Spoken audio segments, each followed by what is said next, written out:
Now, you know I've been doing the whole series of teaching on building the house of the Lord in the Seven Mountain, right? So we kind of shifted from 1 year, 5782 to 5783. But you heard what we have been talking about in the last celebration, right? Just because we cross the new year doesn't mean we stop building the house. Doesn't mean we kind of like just kind of relax, you know. But we are moving into a different phase, and this is the phase of warring for divine recovery. Everyone says recovery. Because recovery is such a word that is so biblical. Restorations, we get back what we lost, and there are many prophetic promises linked with recovery. But at the same time, when you start to understand the warring aspect, there is that partnership that the Lord wants us to engage. So I want to talk about continuing on the Seven Mountain teaching. We have, I think there are only 2 mountains left. So Governmental Mountain and Arts and Entertainment. So I want to talk about governmental because governmental is something that's important. It's something that, you know, when we talk about Seven Mountain, is there a more important mountain? Actually, all are important. But when you think about Malaysia, for example, we are a place where there is tremendous big government. The government is like everywhere, right? Everything you do, you need some kind of governmental approval, fees or whatever.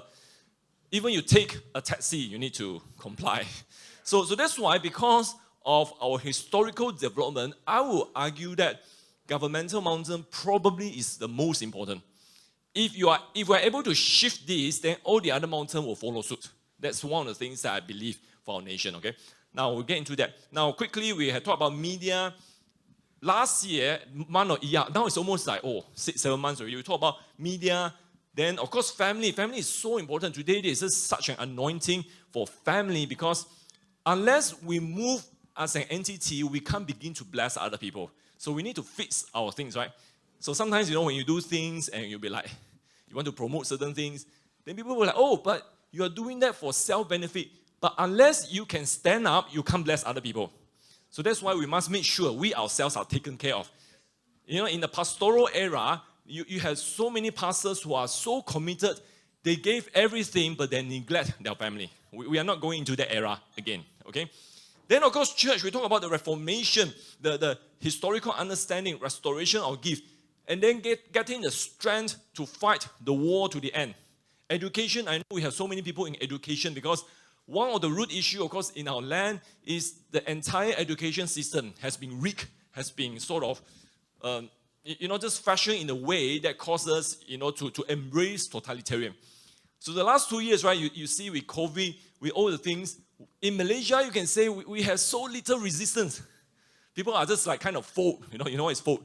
You kind of become like people like that. So you just fold because our education system doesn't promote critical thinking.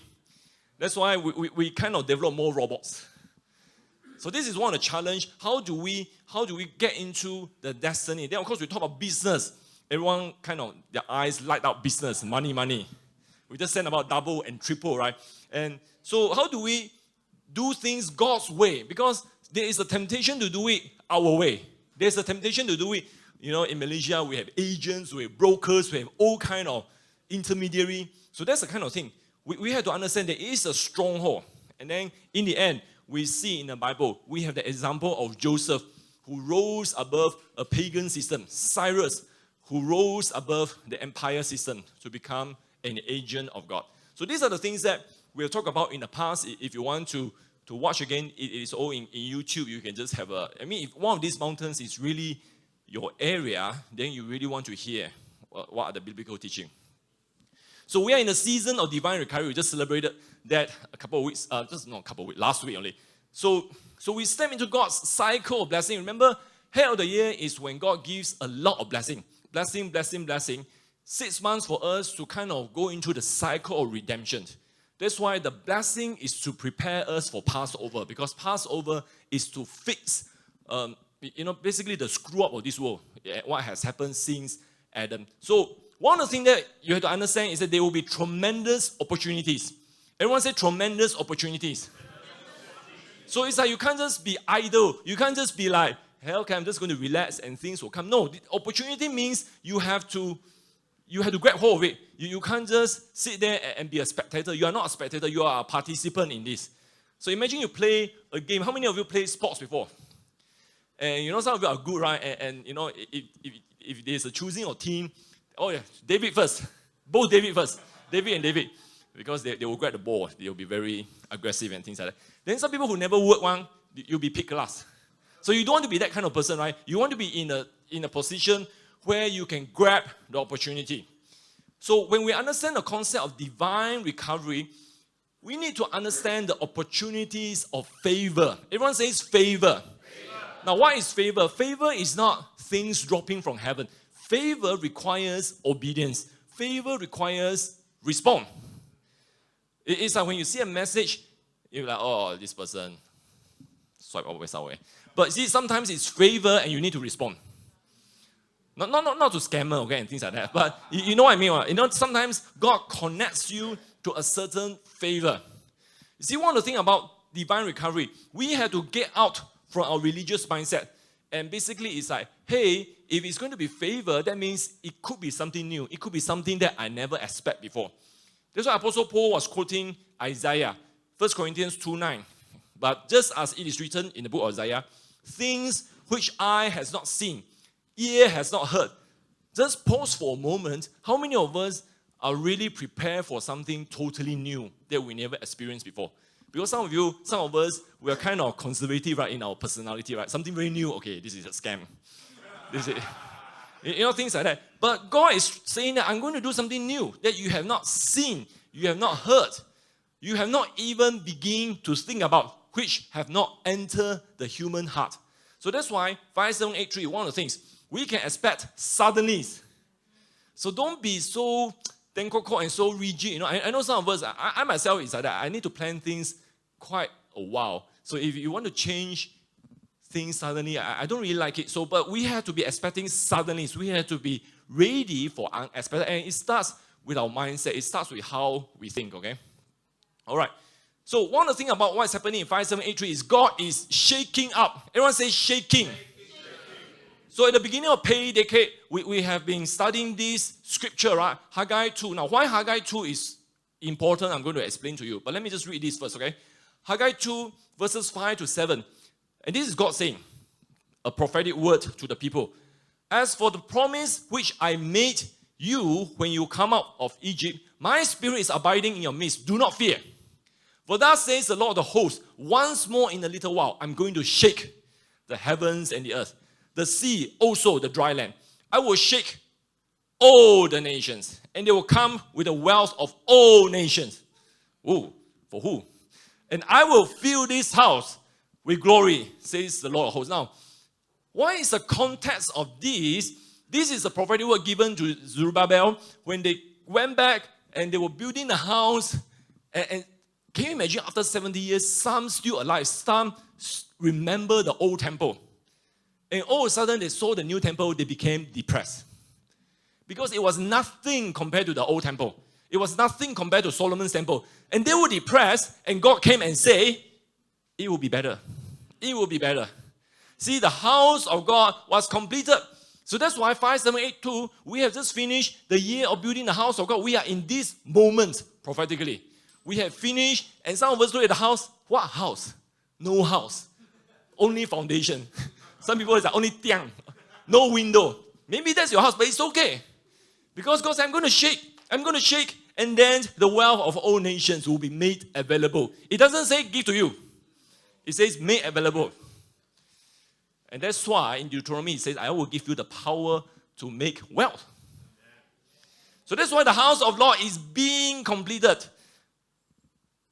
Present continuous. It's very important. It's still happening. It's still happening.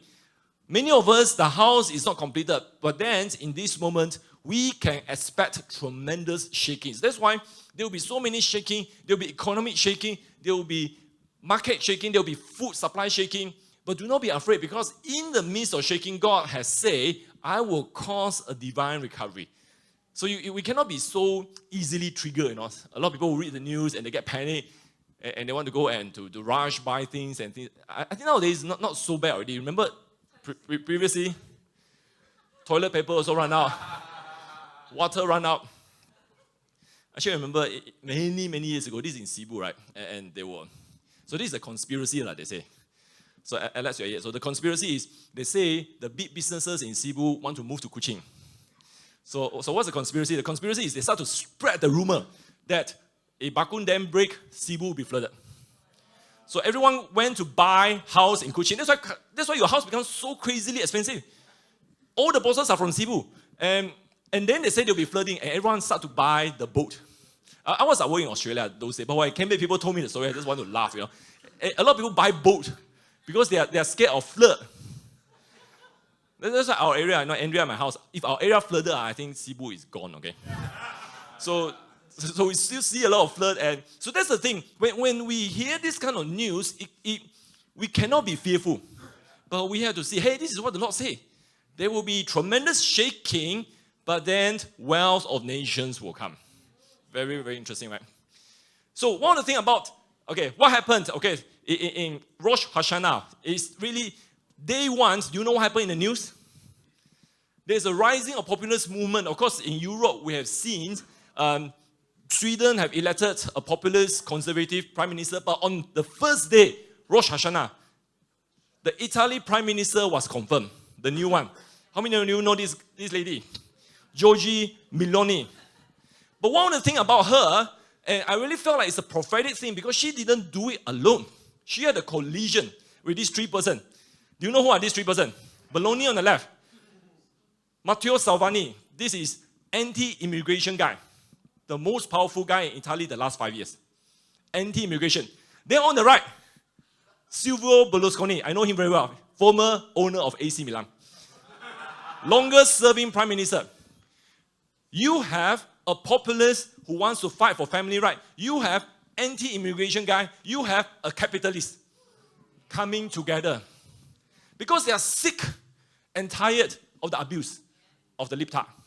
So that's why I felt like this is a prophetic moment, because on the first day of Rosh Hashanah, the decision was confirmed. And you look at the collision. So really in Malaysia, we look at what's happening now. UMNO is trying to push for election. And we look at it, it's like so depressed. It's like, are they going to just... Some people just feel like they're going to win, like walk over. It's like, hello, don't think like that. The people of God, don't think like that. Because we have a restraining force. We can put a limitation to that. But of course, it's still up to the decision of people. But we have a channel to heaven. We shouldn't think it's a walkover. So that's why it's very, very important. Whatever that is happening, God is shaking, shaking, and shaking. So He is shaking out the structure. We need to have the right perspective. Why is shaking? It's a supernatural. That means it's from heaven. And then God wants to demonstrate, I am still God. That's why at Tower of Babel, that's why at Genesis 6, people thought they are God. The Nephilim thought they are God. But God used one guy, one boat, some animals, drown out the whole world. The animals play a part, okay? Because, it's like a food bank like that. Not food bank, it's like a, I don't know, some kind of database like that, so that the future generation will have that. Now, the other thing about shaking, and this is really in perspective on nations, is really an opportunity for nations in valley of decision. That's why when you see election coming out in 5783, very interesting. Malaysia's election will fall under that. What are the decisions? Are we going to make the shift or not? Because I just kind of reminded of Sidney Jacobs' word, right? That the intercession, the prophetic intercession from East will cause our country, our nation to come to a position of decision. Where at that moment, are we going to shift or are we going to go back? Now, shaking by itself will not amount to anything, because some people are just like, okay, I want to be a shaking spectator. I'm just going to watch it and shaking. No, God is looking for real kingdom partners. That's why in the midst of shaking, what are you going to do? Are you going to say, hey, let's come in, let's join in?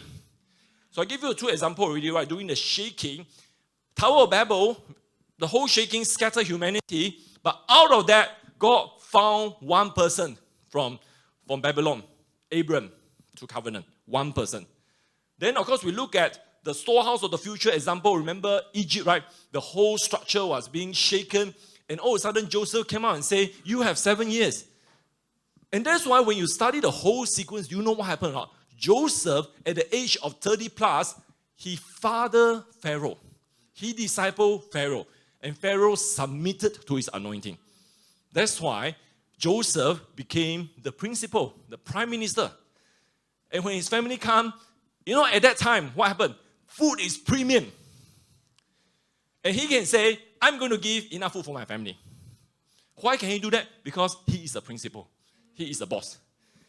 See, that's why when the whole structure is being shaken, they will be the one like Abraham, like Joseph, like Noah, that's still able to find something that will become so valuable in days ahead. So that's really a word for us, because in the midst of shaking, many of us will find that opportunity. Okay, let's talk about Seven Mountain. We've already seen this picture already, right? Every time you see this, you have to ask the question, which culture models mountain have the Lord assigned you to be? It could be 1, it could be 2, it could be 3. Usually not more than 3. You are focusing on the main arena God is sending you. But there will be a lot of inter-cooperation, interlink in days to come. Okay, with that, let's talk about government. Everyone says government.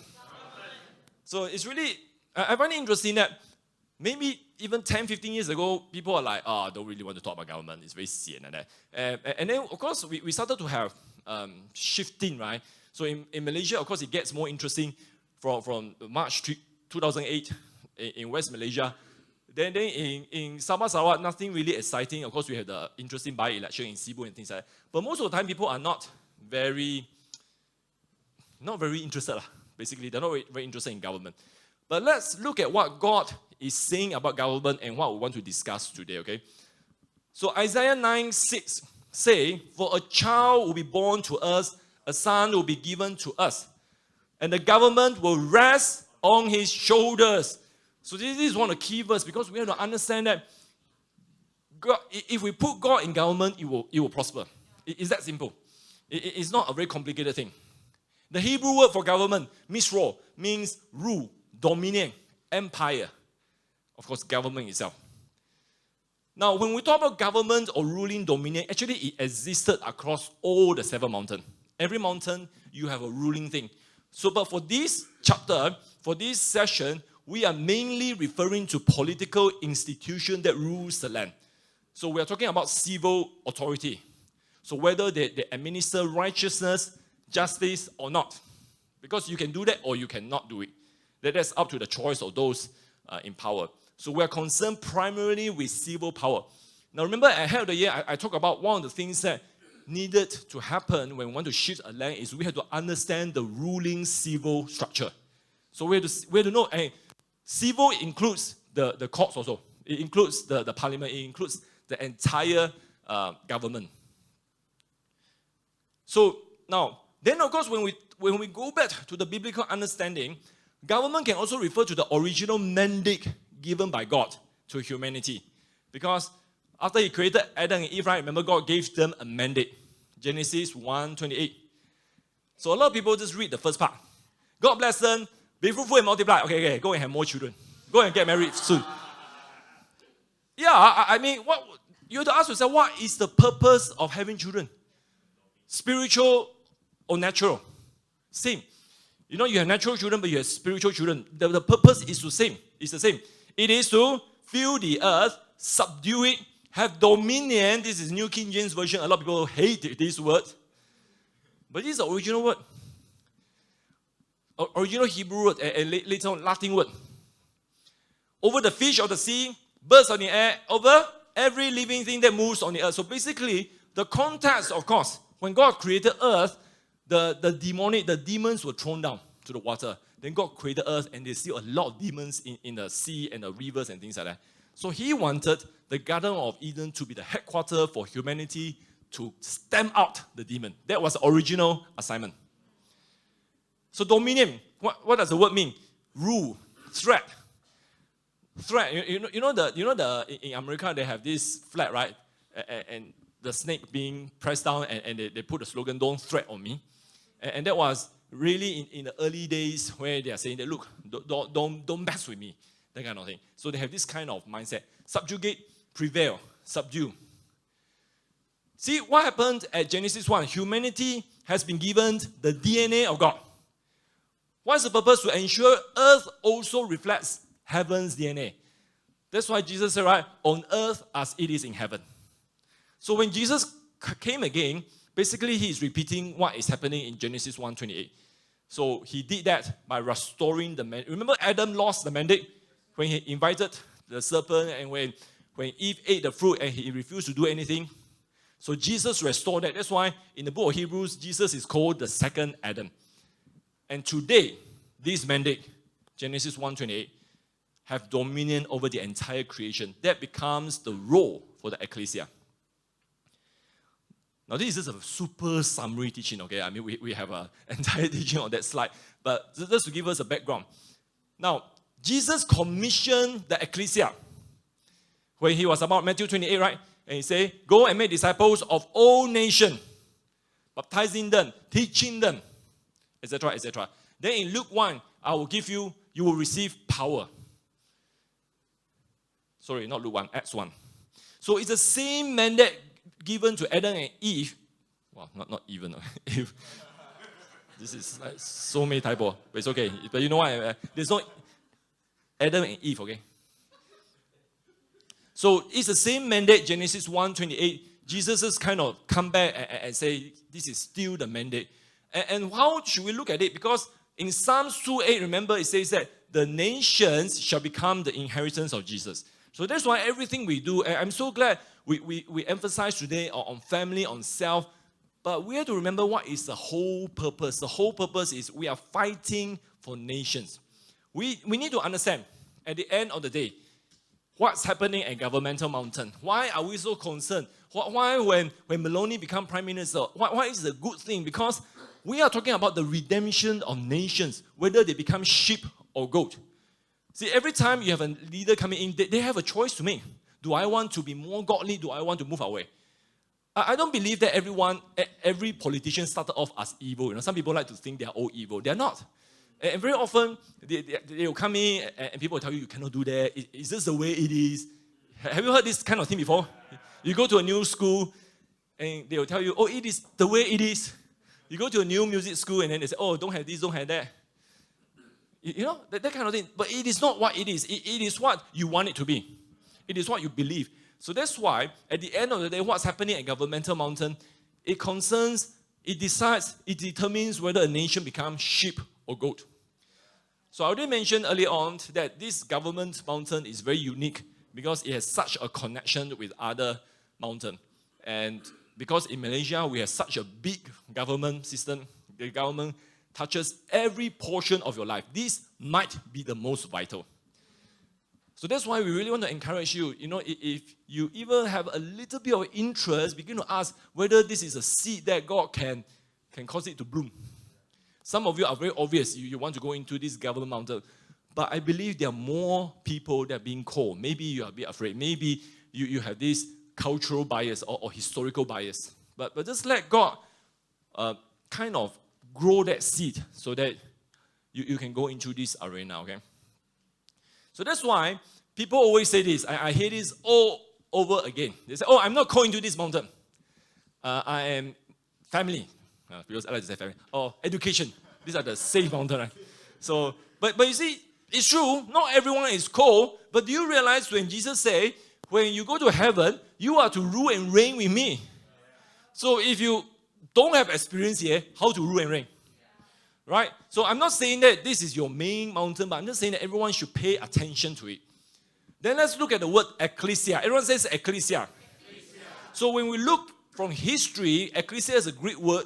It actually means, the original word, is a mobile political unit. It's a militarized settler. Now, these are all very technical terms. What does it mean? It means Greek Empire at that time, they wanted to go to the unknown. So it's an unknown region. Oops. So it's like, imagine if you're in Cebu, right? You go to Kapit, you go to Blaga. What's up there? Not sure. So let's send a group of people. Let's send David and David. So they become mobile political unit. They have some army with them. They have some food with them. And the Greek Empire called them ecclesia. So ecclesia, used by Greek for what? Promote their culture. Greek is good, Greek salad is good, or whatever, I don't know. So that's why Alexander the Great, why he was so successful, he won so many battles without fighting. But when necessary, he will use. When necessary, use military. That's why he come in and said, look, this is what we have. This is our culture. This is our fashion. I don't know, fashion can attract people or not. This is our diet. This is whatever. And many people kind of, yes, we accept. So that's the original understanding of ecclesia. Then we further went down another step. When they go to the village, they say, okay, good, we want to join you. Then this ecclesia will stay. And they become the council. They become the law-making council. That is why one of the interpretation of the English word ecclesia is parliament. They become that. They have the ability to create, interpret, and judge law. And they report back to Athens. They later on report back to Rome. Because the Romans, when they conquer, they took over what the Greek had left. Because Alexander the Great died early, and there were a lot of civil war. And the Romans just kind of seized the opportunity and took over. And they look at what the Greek had done. Wow, so good. Let's just continue that. So that's why ecclesia remain. Do you know that in Romans time, the main language is not Latin, it's Greek. Because that is how persuasive this culture is. So when we think about the word ecclesia, it's more than church. It's more than fellowship. It's more than, hey, let's come here, have some fun, drink some coffee or whatever. It's not that kind of thing. It's really, we are to legislate. We are to cause the laws of heaven to come to earth. That's why the other day I just saw one article, Lance Warnow put an article. Rolling Stone wrote about him and say he's a false prophet. And say he is like very extreme, a cult. But very interesting, you should read that. And many years ago, Peter Wagner, some regional Dallas magazine wrote about him. That's regional. Rolling Stone is not regional, okay? Rolling Stone is international. That's why I think he'll be famous or infamous, depending how you want to do it. But that's the thing, that sometimes I think about what we teach here. What will happen if this becomes mainstream? What will happen if a lot of people want to come and talk about this, and then this go into social media and things like that? I tell you, the government authority will start to look at us. But that's why it's a cutting-edge sword, and I really feel like it's just a matter of time before you put yourself in the line. We can't hide forever, right?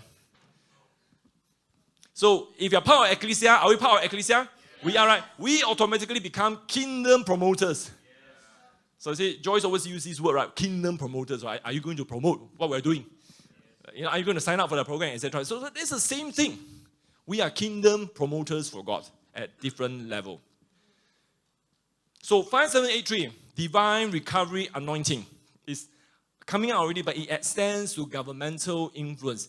That's why some of you are in different areas, in arts and entertainment, in education, in family. I really feel like the success that you will have will cause you to have governmental influence. Because remember in Malaysia, we say, this is still the dominant house. This is still the dominant mountain. And no matter what, the path to shifting the nation goes through Putrajaya, like it or not. So more and more believers need to take the opportunity to be involved in nation building. Okay, now let's talk about nation building for a while, very quickly. See, nation building, sometimes people see this word, they get a bit scared, right? They're like, oh, nation building, I can't even build my own house. I can't even build my own hut.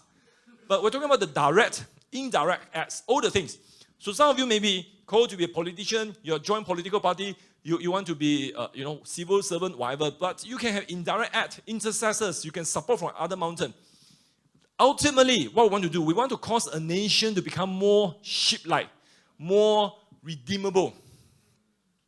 See, nation building, we have two choices. We choose the ways of kingdom, or we choose the way of Babel. Now, later we're going to look at different model of nation building, because one of the examples we always look, of course, that the American model is really, I believe, is a prototype God created, but they have a very different foundation from us. They are able to do things we can't do. Okay? So, when we think about foundation, yes, in Malaysia, the foundation is not biblical, but we still have to find a way to persuade other people. So, let's say we want freedom of religion. You need to tell people why it's a good thing. And I believe if we do it the right way, most people want it. Why wouldn't they want it? And that's why when you see a certain people under a certain religion, they are not in Malaysia, they behave very differently. Because they really, really, really want freedom of religion. So that's why we have the majority on our side, how to find a way to persuade them and to do it. See, when we persuade them, then they start to say, hey, the way of heaven is superior. That's why you say, follow my God. They will be like, for what? I need to be able to show that there are blessings to be received. So that's one of the challenge that for us to promote what we're doing, people have to experience blessing. Otherwise, what's the point? You're no different. Religion should not make you suffer. Now, this one you already seen already, just very quickly, right? I just want to show that some of you are direct. You are rulers, you go to parliament, you're administrator, you can become DG or whatever. Then some of you are supportive, you are the chief advisor. I tell you, the red one probably has more power. Can you imagine you're the chief advisor of Prime Minister? They'll be, oh, this is the blueprint, this is Malaysia plan number 28 or whatever. Oh, this is not good, this is not good. Is it in American system, in Japanese system, the chief of staff, they say, is really the king. Senior advisors.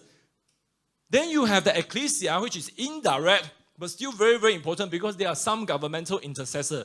You know, we heard stories of how intercessors go to Supreme Court for 20 years. Pray against Roe v. Wade. 20 years.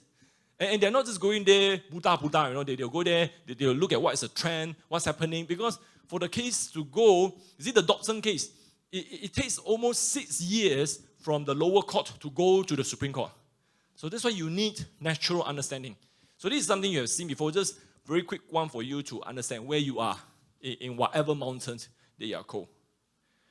Now let's talk about biblical model of nation building, okay? Because I basically want to introduce two models to you because one model I feel is superior, but we don't have that foundation. But maybe if we do enough, we can create that foundation.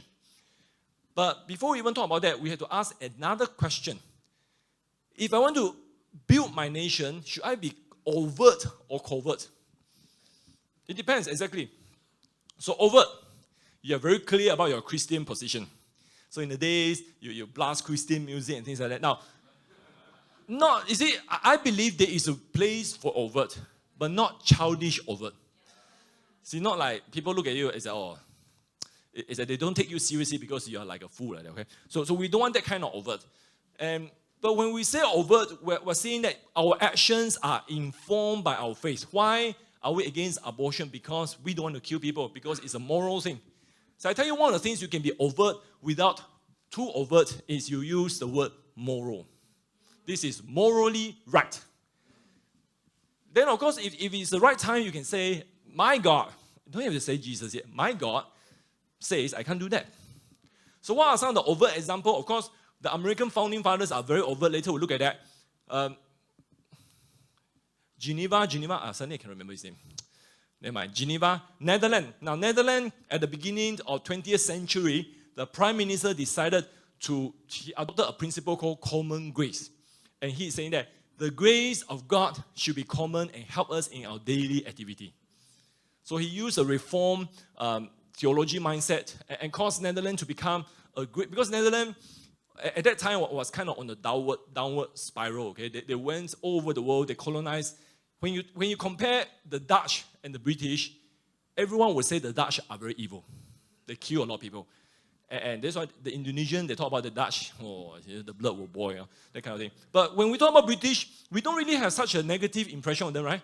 Because, you know, when you think about the seat of Britannia, it's really more nurturing than other. So that's why what happened there is quite interesting. So you can do that. You can be a leader and say, I believe in my God. I believe people should behave in a moral framework. So this is overt. Or you can say, they come out and say, look, I don't believe in giving homosexual the rights to marry. Why? Because you see, why is the law of marriage is for what? The law of marriage is to protect the children. So you can't even produce children. You want to adopt children and now you want to have rights over them. My morality say no. My faith say no. That's overt. So if you ever come to that position, you become like Maloney or Berlusconi, then you can do that, okay? So maybe that's some of you. Actually, many years ago, I met a guy. He's a Chinese guy in Australia. And he had a dream. He wanted to be the first non-Malay prime minister. I tell you, it's possible. It's really possible. We have to think like that. Covert. For whatever reason, you can't be overt. I think in Malaysia, we are a bit 50-50. It's a bit dangerous to be overly overt. So we are in a covert situation. So we promote nation building with agendas that are not inconsistent with biblical truth. So some people go to a place and they say, oh, I need to promote my Christian Bible agenda. You can't say this kind of thing here. You need to be a bit more covert, okay? So people might not even know you're a believer. It's okay. So you can use things like, my God, my faith, my moral. But the thing about covert is this. At some point, everyone say at some point, you have to put your faith on the line. So let's look at some biblical example. So Wilberforce, very interesting. Wilberforce, when I read his history, even though he had that kind of spiritual encounter, he was still relatively covert when you read his story. Because people, at that time, most people are believers, they are not like us. But he's not a dogmatic religious statesman. Those very dogmatic ones, they'll be like quoting Bible in their speech, that kind of thing. He is not like that. He is very practical. He is more, Wilberforce, he's from what background? He's a lawyer. He and his friend is a prime minister. They're both lawyers, okay? So they're very, very careful. But at some point, because he was pushing anti-slavery, he had to say, it is because the Bible. At some point. So that's why you can be covert until you are pushed to the line, and then you have to declare yourself. It's okay. Then look at Daniel. Daniel was in high position, right? With successive pagan. See this word, pagan. You know what's the meaning of pagan? They are ungodly. They have all the witchcraft. I tell you, the pagan is more pagan than our government. 100%. Babylon, then Persian. Then in Daniel 6, remember, Darius, all of a sudden, there was a decree issued by Darius, and Darius was reluctant to sign it, but he had to sign it. And then it says that, look, whoever petition, whoever worship to anyone other than Darius will be put into the lion's den. So he knew this, and then what did the Bible say? He still went out to pray. He still went out to worship. So that's why, that's the thing. One of the things about covert kingdom people, at some point, you have to throw down the gauntlet. You can't remain covert forever. See, that's why when your faith is being challenged, if you remain covert forever, you lose your cutting edge. You become normal. You become not salty in a good way. And that's why the thing, you instead of salting, you become salted by other people. And this is what's happening. So that's why, here's a word for all of you in 5783. Many will be tested, but also blessed. So what does that mean? If you pass the test, you'll be blessed. If you fail the test, then you become common. Okay, let's look at two models right now. Okay, model of nation building. The first one is the American way, which is really, I believe, a prototype. A prototype that if ever there is such a massive change in the structure, it can be used in different countries. But for most places, it is just unattainable for the moment. So let's look at their way. The American founding history reveal overt, direct, biblical. They are not even subtle about that. They are very, very, they're very, very clear-cut. Most of the American founding fathers were strongly influenced, not influenced, strongly influenced by biblical truths and principles. So that's why after they gained independence, you know what happened with the American independence? There was another revolution concurrently, French Revolution. So they were helping each other. By the time Jefferson became the third president, French Revolution started. And Jefferson had to like kind of say, okay, Jefferson was great friends with French, but he had to cut them off because they were killing people like crazy. But that also presented an opportunity because after that, Napoleon came out, he needed money to fight, and he decided to sell Louisiana, and Jefferson bought it. That began the westward, but that's the different history. But anyway, what I want to tell you is that after they gained all this independence because of the cooperation, the French sent some researchers to US to study the prison system. And after they went there for almost 2 years. And when they came back, you know what they say? They declare America is a Christian nation. Because they said, this is what they noted, the American could so easily mix, fuse, combine civil liberties with religious freedom. To them, it's the same thing. You want to have freedom, you better believe the Bible. Because they, you know what their Declaration of Independence say? Inalienable right given by God. See, they really believe in that. So that's why the French were like, because the French had a strong tension between the religious and the civil. Because they are so influenced by the Greek mindset. So later on, do you know that in French, there is a rebellion by the monk? The monk cannot tahan already, and they took out arms and tried to overthrow the civil government. But of course, many of them were killed. So that's the thing. They know that, wow, they are very overt. Then let's look at some of the things that their founding fathers say. Now, I'm just saying this to show you that I believe, prototype, that if you ever have a chance to start a nation, and it's not a crazy dream.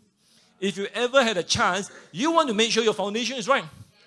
Or, don't talk about nation. If you ever have a chance to start your own city, or you have a chance to start your own community, or you have a chance to start your own company, you can set the foundation right. This is what George Washington said, his final speech. He said, habits which lead to political prosperity, religions, and morality are indispensable support. A little bit covert, morality. But no one would doubt. Actually, George Washington has such an interesting story, right?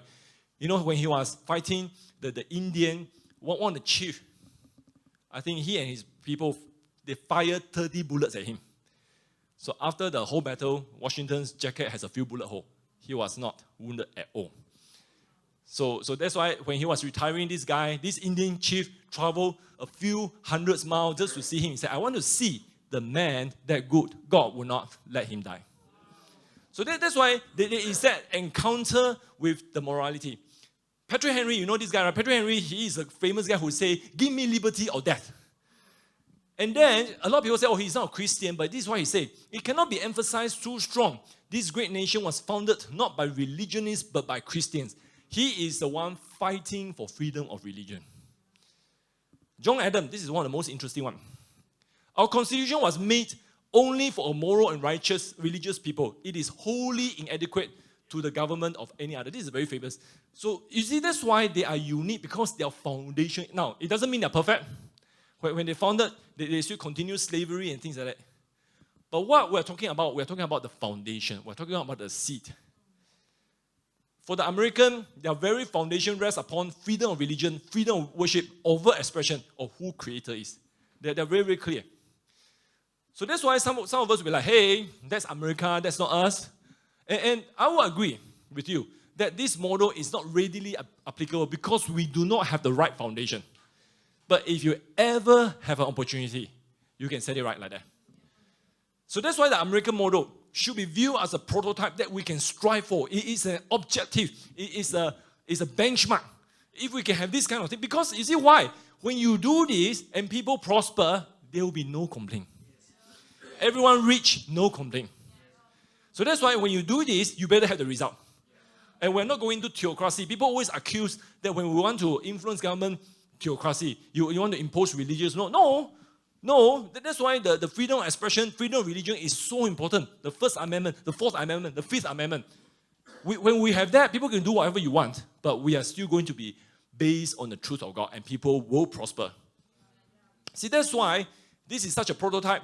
And Dutch Sheet and Chuck Pierce, when they traveled to 50 states, one of the first words that God told Dutch was that in terms of the global harvest, God just said something very simple to Dutch Sheet. He said, I will not do it without America, because it's a prototype based.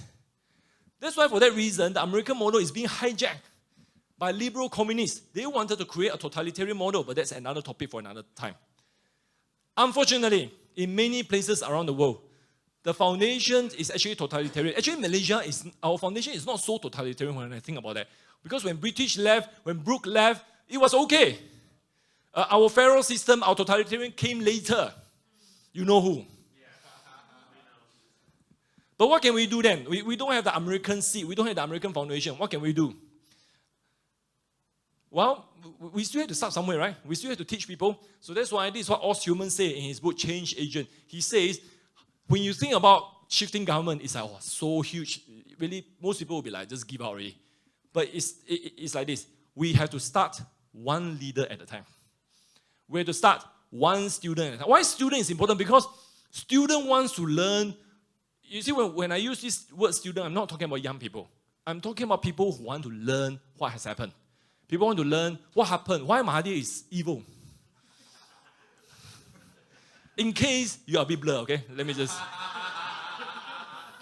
Yeah, seriously, we need some governmental political education. Because otherwise, how you pray? Otherwise, how you fight? One student, when you say you are a student, you are keen to learn. You are not like, oh, sleepy, that kind of thing. So, Malaysia, we have some seeds of Christian roots. We have some seeds of Britain rule of law. Our land law is torrent system. By the way, you know our land law is from where? It's from Australia. Hello, Australia friends. So, torrent is South Australian. Because Australia and Malaysia are very similar. We are colony. Our land doesn't belong to king. Our land belongs to somebody, don't know who. So how do you... So this torrent guy began to say, oh, how do I record this? He began the whole concept, title by registration. So it's really something that is very, very cutting edge at that time. So we have the seed of Britannia for sure, okay? But it's still hardly a strong foundation. Although we might not be able to promote Christian values overtly, now this, again, we say depends. So maybe in Sarawak we can. Nevertheless, we can link nation building to godly righteousness. Hey, what we're doing is good. We're anti-corruption. We are for the rule of law. So that's why you have to learn how to speak properly. So when we decided to do the podcast, one of the things that I decided is it's going to be covert. Nobody will know that we are Christian. Actually, we really minimize our reference to, even when we talk about Bible, we say, oh, it is quoted in the Bible. Sounds so corny, right? But that's the way you do it, right? That's the way you do it. You really make people think that you're not there. So that's why the prophetic is so important. When to say, when to keep your mouth shut. So important. Believers must learn the cycle of blessing in Luke 10. I'm going to show you very quickly, okay? Because Luke 10 is basically prophetic evangelism. Now, sometimes you hear prophetic evangelism, you think, oh, I'm not an evangelist. It's not that. Is it? Prophetic evangelism is more than sharing the gospel. You are using the gift of prophecy to draw attention. It's like, oh, like that, I also want it. So this is why you look at it very quickly, the 4 steps. Luke 10. First, they see something in you. So what does that mean? You have to go into the marketplace. If you hide here, nobody will see you. Nobody will know you. So I've been doing the podcast for couple of years already, right? So one day, one of my company people talked to me and said, oh, I stumbled upon your podcast. I was like, oh. So then he said, why don't we do something similar to promote our business? Okay, no problem. So that's why it's like, but he said, I have to really concentrate because some of our format is long format, Long format is really, you have to have interest. But still, you do something that causes people to see you. One way or another. Whether it's your social media or it's okay. By the way, it's good to promote yourself. You need to promote yourself.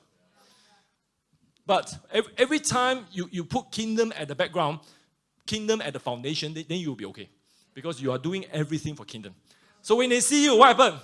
They invite you to their social circle. Hey, come, let's have a drink. Let's go to the gym bar or whatever. So go there. This is what this is what Luke said, right?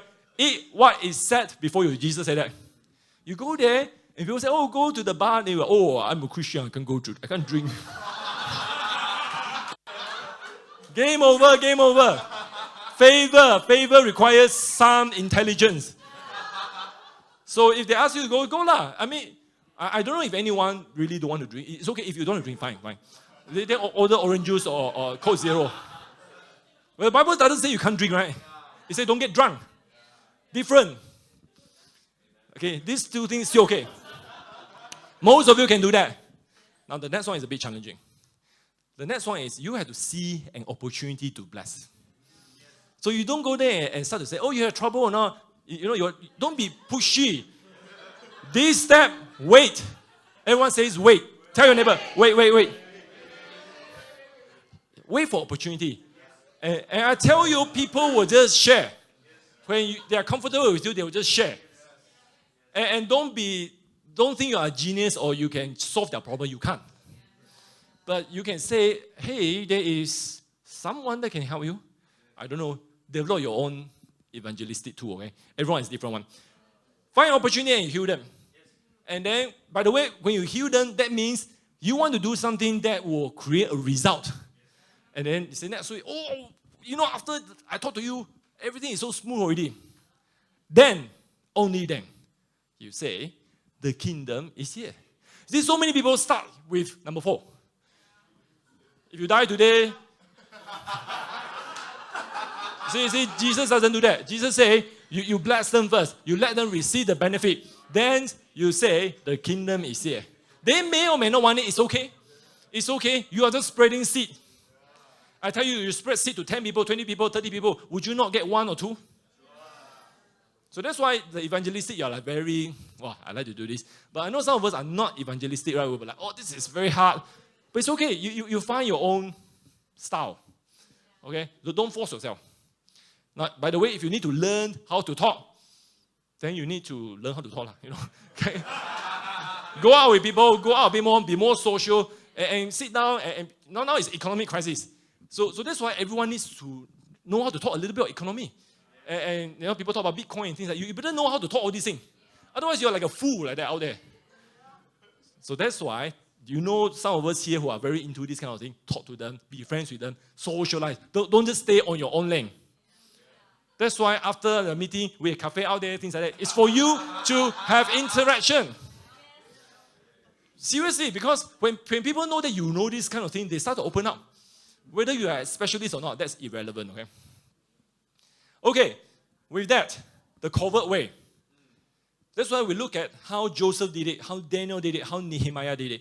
They operated in extreme pagan condition. Much, much worse than us. So that's why it's not an excuse. Don't say that in Malaysia, we cannot be like Jefferson, we cannot be like Washington. Doesn't matter. You can be like Joseph, Daniel, Nehemiah. But I want to emphasize again, if there's ever an opportunity to lay a Christian foundation, we need to do that. And that's why there's a great opportunity, especially with the balance of power with East and West Malaysia. I feel there is a great opportunity in days ahead to put this in. By the way, freedom of religion is in our constitution. We just have to make it work. By the way, you look at them. They never compromise. Joseph with Potiphar. Nope. And because of that, he went to prison for another 10 years. Nope. Daniel, nope. Nehemiah also. Nehemiah never compromised. They always look to heavenly. They are so rich with word of knowledge, word of wisdom. All 3 of them. That means revelation flow. But their style is different, right? I mean, Daniel go into like a few days of sensing and things like that. Nehemiah is a one-line prayer guy. It's okay. You're in marketplace, you can be a one-line prayer. Don't be so religious. When you have a board meeting, you don't have time to pray for 15 minutes. Okay, so this is practical. Tell your friend, practical, be practical. But here's the thing that is very, very interesting about them. It's linked with 5783. They recognize favor. They are not afraid to use it. So Daniel, when he recognized there is an opportunity to say, hey, I don't want to eat all those rich food. But he has to wait for the right time and open the mouth. Then he said, okay, let's try for a while. Everyone is more awake. So let's take meat out. Let's take wine out for a while. Nehemiah, when he had that favor from Xerxes, and all of a sudden, he said, what do you need?